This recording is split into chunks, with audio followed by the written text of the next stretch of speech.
Well, that music is music to my ears. The music is by a gentleman named Gregory Page.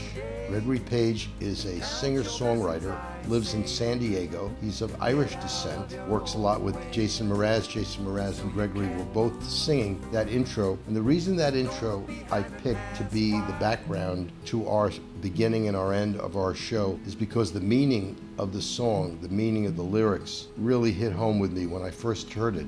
I first heard the song Green Lights and Blue Skies at a concert at Riverside, California. And after the show, I went out to the lobby and I got lucky. Greg came out to the lobby, didn't know him at the time. And I said to him that you could play that song, get rid of the therapists, and just play that song. And if somebody who needed help would just listen to the words of that song, that's all they needed. 'Cause every day's a new day.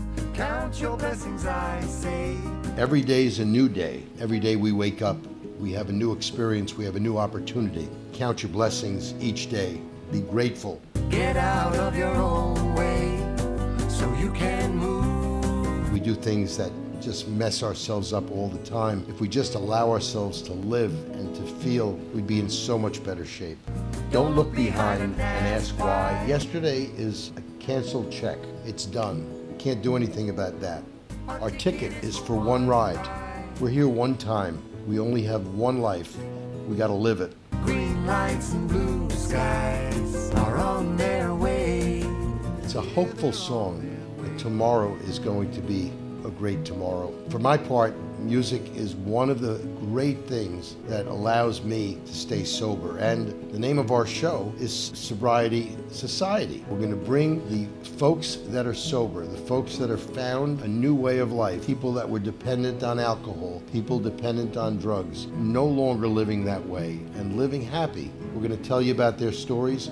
We're going to tell you of how you go from point A to point B. From not knowing how to do it to figuring it out. The steps in between take some time, and people that use alcohol and drugs, like myself, I'm a recovering alcoholic and drug addict, we're not very patient people. We want what we want when we want it. But patience and time is a part of the process. Over a period of time, people start feeling better. I started feeling better. And I'm hoping Sobriety Society will help people that you know, or you, feel better over a period of time.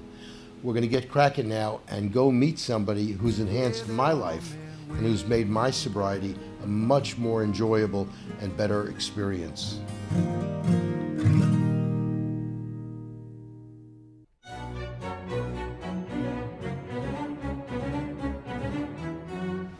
How you doing this morning? I'm doing really well. I'm excited. This is the first time I've had a guest in that chair, and hopefully people that are somewhere can match how wonderful you are going to also be in that chair. The network of people that you know, I have a feeling that I'm going to be on the low end of your spectrum of people that will be on this podcast. Well, I don't know about that, but I can tell you the word network is really interesting because that's exactly what sobriety is like. It's connecting with people. It's a network of people who all are working together, helping each other, trying to make it so that because of our connection, every day is a little bit easier, every day is a little bit better. And so what we're going to try to do today is we'll try to go back a little bit and talk about what things were like kind of at the beginning. I'm Andrew, I identify as an alcoholic and a drug addict in recovery. My sober date is November 10th, 2016, so I get to celebrate 6 years sober this weekend, which is truly incredible. I was adopted at birth. So the reason I share that is because it has a lot to do with how I ended up where I am and the kind of emotional insecurities that I've dealt with my entire life. I was adopted into a Jewish household and we lived in the Bronx for the first 5 years of my life. And I remember being in the car with my family and me recognizing that I don't feel like I am a part of this family at a very young age. So I think at like 5 years old, that was truly how I felt. I remember being in the minivan and looking at my brother and my parents and being like, I don't belong here. Was there an event that occurred that created that feeling, or it was just a realization? I think it was a natural realization. It was one of these things that I think I'm an empath by nature. What's an empath? Empath, so I pick up on empathic tendencies of other people. I'm a sponge of other people's emotion.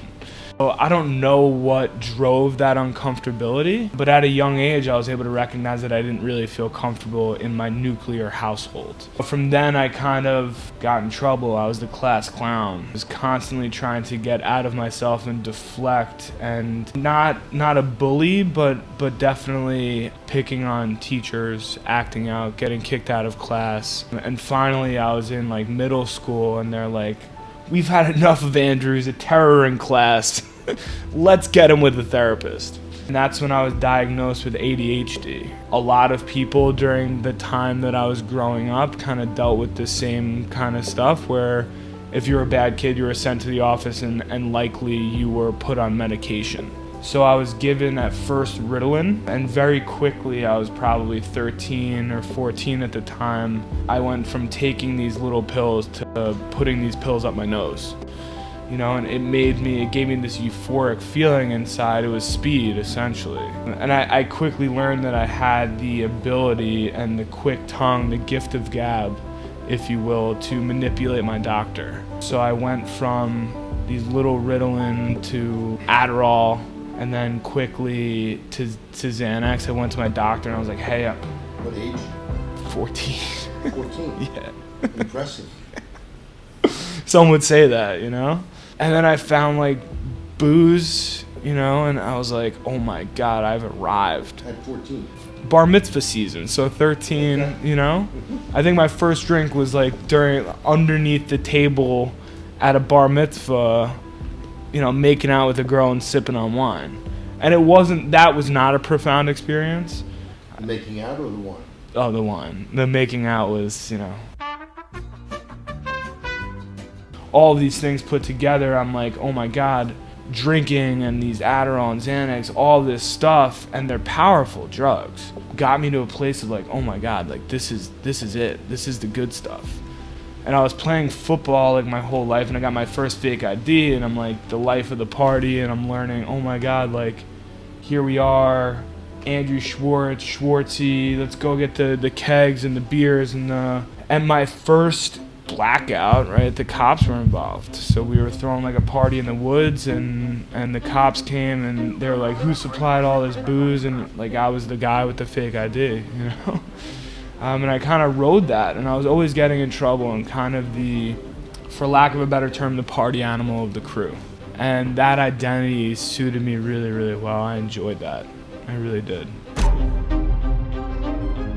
Somehow made it to college, you know, and I was at that point selling drugs and doing drugs and supplying and being that almost like larger than life party animal and thriving in that kind of deal. And smoking a ton of weed. I transferred out to University of Denver, and that's when I found my first true love, which was OxyContin. So now I had like the Adderall, the Xanax, the pot, the booze, oxys. I was taking all sorts of hallucinogens when I could get my hands on them. I'm what they call a garbage head. So anything that I could take to get out of myself I want more of it. In 2009, I got my first DWI in Pleasantville, New York. Got to fly back to Colorado with zero consequences, really. And my drinking just kind of escalated. And in 2012, I moved back to New York from Denver and joined a firm on Wall Street. And to be 22, working in finance and running around and living in the city, and I thought that was the way it was supposed to be. Everybody does this. Everybody stays out till 2 in the morning and, you know, takes drugs to keep their stability, right? I was like the chemist to my own life. And You were living home at the time? I was living home. I was bouncing back and forth between the city, friends' couches, Bushwick, Lower East Side. It was pretty cool. I enjoyed it. And then in 2012, actually Thanksgiving Eve of 2012, I went out hard drinking, blacked out, behind the wheel of my dad's car and totaled it. And the telephone pole fell on the car, the telephone pole I hit. So there were live wires laid across the top of the car, and it was like a few days after Hurricane Sandy. So the woman whose power I took out on Thanksgiving Eve came out screaming at me. "Oh my God, I can't cook my turkey for my family." I'm like, look, lady, I got bigger problems than this right now. And I called the cops on myself, and I had to get out of the sunroof of the car. And I was lucky, you know, I was really, really lucky to be alive. And my attorney said, hey, Andrew, you should probably go to AA. And I went to my first AA meeting at the Mustard Seed on 42nd Street. And I was like, there's no way these people are staying sober. There's no way they're like laughing and having fun in sobriety. No way. And I took my little sheet that the judge had to see for signatures, right? And I started signing it myself. I was like, no one's ever gonna know. And like that again was like no consequences to my actions. And I kept doing my thing. I was doing a ton of 𝗥𝘁𝗲 at the time. While you were going to AA meetings? While I was going to AA meetings, while I was drinking and drugging like a maniac, and no consequences for my second DWI. And this went on, you know, my opiate use escalated. I started sniffing heroin. My justification was that as long as I'm not shooting heroin, I'm not a junkie, right? You know, I'm just having fun here. And in 2015, I had friends dropping dead of overdoses. It was like the first wave of this epidemic of opiate addiction. And one of my close friends died. Johnny O died in 2016. And he was like someone who I was very kind of close with. We grew up kind of doing the same things and partying in similar situations. And when he passed away, it like kind of hit home that like I was gonna be next, and I was kind of on that road. And I hit this very emotional bottom in New Orleans. I ran out of drugs and I was running around like a maniac down there, blacked out, calling my family. I don't know what I said or what I did. I missed 2 flights leaving New Orleans, which I'm sure is not uncommon.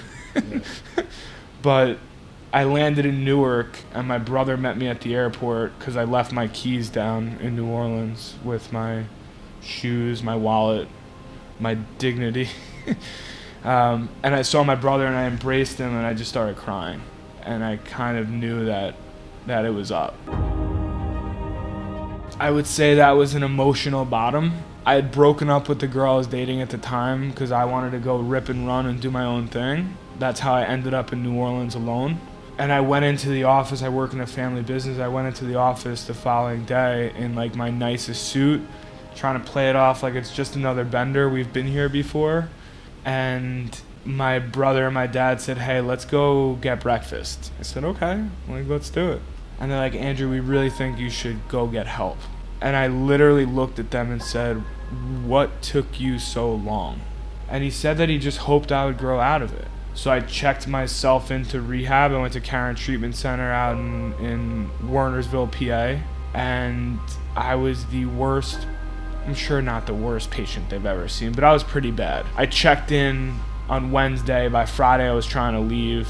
I called my drug dealer on Saturday morning. I said, yo, Goldberg, come get me out of rehab. Goldberg was like, look, 𝗲𝗏𝗀𝗃, stay in treatment. I think you need it. And when your drug dealer says you should stay in rehab, you should probably stay in rehab.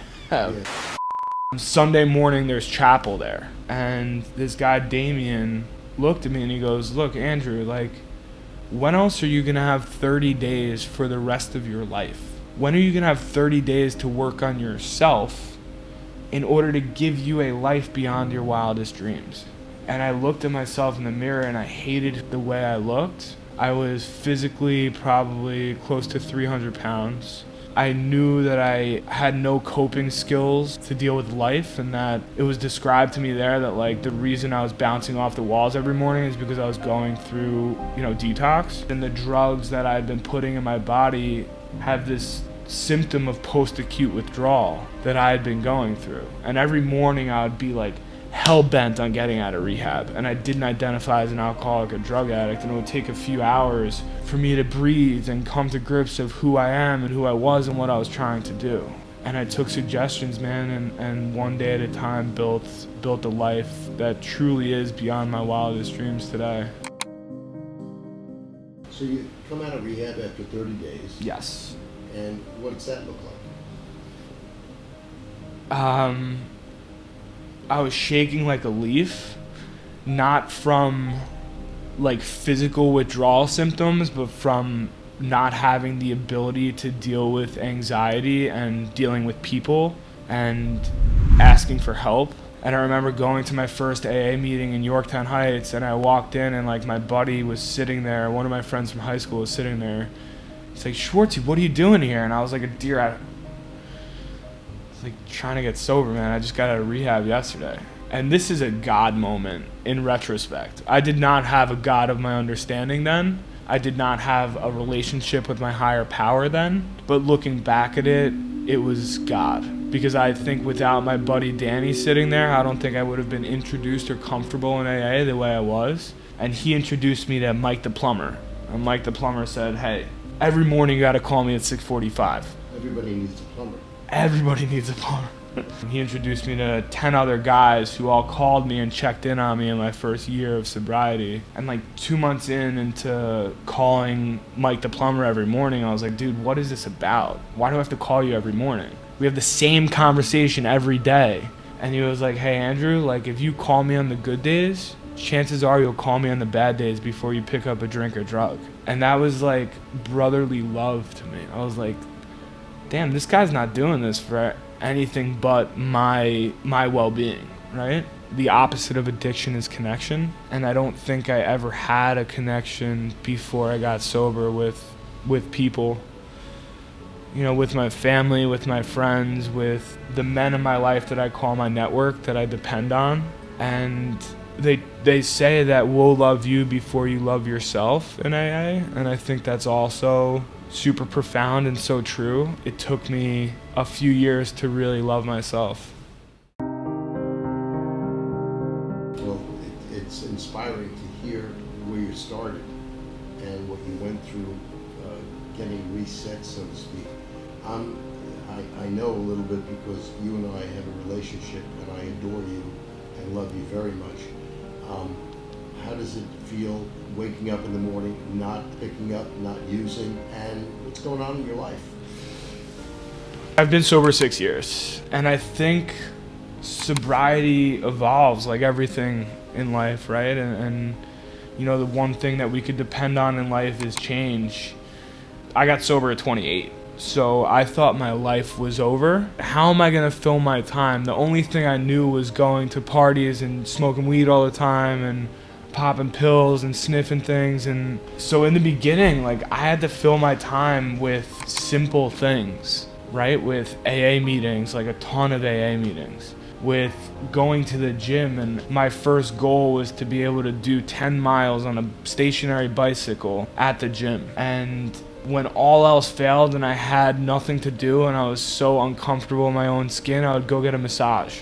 These simple things carried me in the beginning of my program. And then I started spending time with guys in my network, started playing more golf, and I'm a terrible golfer, you know that. I know that. Every day after work, we'd be going out and just swinging sticks just to have fun and fill our times. And slowly but surely, this AA brings you back to life and you get comfortable talking to your old friends. As you get better, you get the ability to help people. So you're not the newcomer in AA, right? And you could take someone else to the diner with you or out to coffee, and then you eventually start to sponsor guys. My journey in sobriety kind of coincided with this lifestyle journey of being a better version of myself.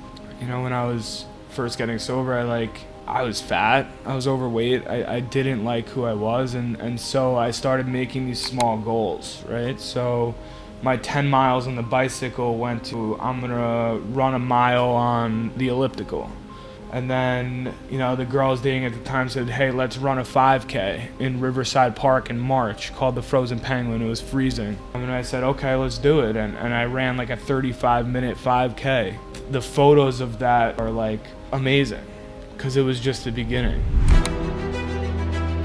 You know, since then, I've built this life where I have a wonderful niece and nephew, a great relationship with my brother. My relationship with my parents ebbs and flows. That's one of the gifts of sobriety, is that I learned like boundaries, right? And I learned that in order for me to maintain this life that I have, I need to keep my peace. But outside of that, I have a wonderful girlfriend who you've met, Molly. That whole world brings me so much joy. And today I get to help people and spend time with newcomers in Alcoholics Anonymous and play golf. And although my golf game hasn't gotten much better, I have way more fun on the course because I love myself and I'm comfortable in my own skin.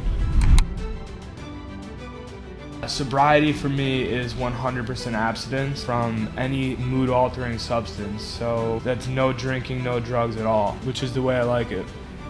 Without sobriety, I would have none of this. I would actually be dead. So my biological mom found me on Facebook before I turned 21. So before I got sober, I had a relationship with her. And around the same time, she opened up a Facebook chat with my biological father. And my biological dad ghosted me before ghosting was like a thing, right? So he said, Andrew, I'll be in New York in August, let's get together. And then the guy disappeared.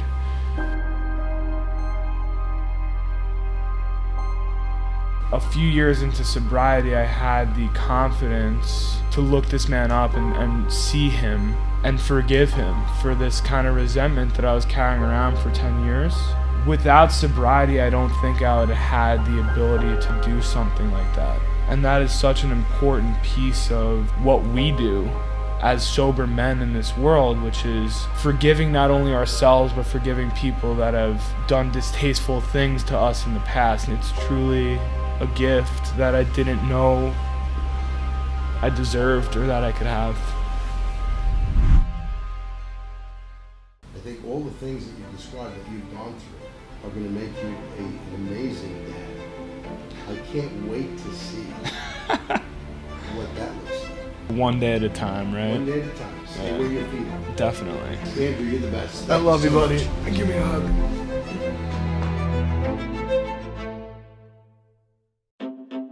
We were talking about what I would tell my 25-year-old self, and my answer was not worrying about the things that won't happen. It occurs to me that somebody much smarter than me, and there are a lot of people that fit within that category, once told me a good exercise to try to change the ways of being able to make worry not a part of your day-to-day experience is to write down today what you're worried about, and do that for 30 days. And it's the same book, like a journal. And in a month, pick up the book, take a look at the book, and read it. And I believe, dollars to donuts, what you'll find, that's an expression, you'll find that the things that you wrote down that you're worrying about, none of it happens. The exercise is intended to try to make it so that we stop that practice of worrying. Stopping the practice of worrying allows us to enjoy the day and enjoy the moment. For me, living sober has a lot to do with enjoying the moment, making it so there's no reason in the world that I'd want to change the way that I feel. One of the things I talk about all the time is a book that I've read by a guy named Donald Miller. The name of the book is Scary Close. Popular book. It was on the Times bestseller list years ago. And Donald Miller talks about an article he read about an Australian nurse. He says, last year I read an article about an Australian nurse named Bronnie Ware, who spent the bulk of her career in palliative care tending patients with 12 or fewer weeks to live.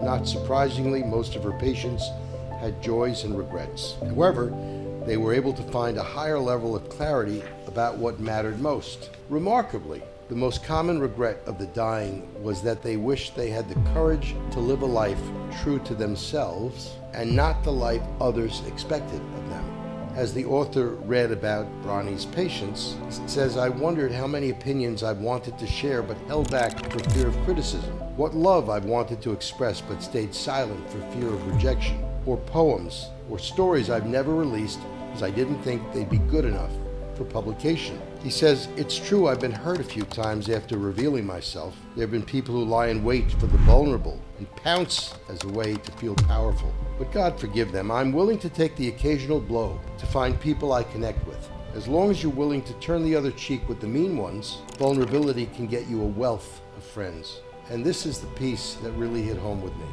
Can you imagine coming to the end of your life, being surrounded by people who loved you, only to realize that they never really knew who you are?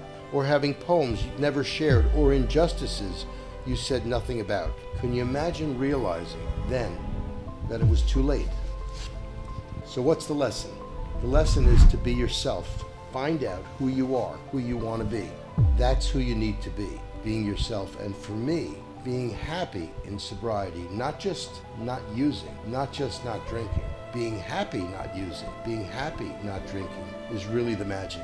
That's the key. And being yourself is the message I'd like to leave you with today. Thank you for watching. Thank you for listening. We'll see you next time.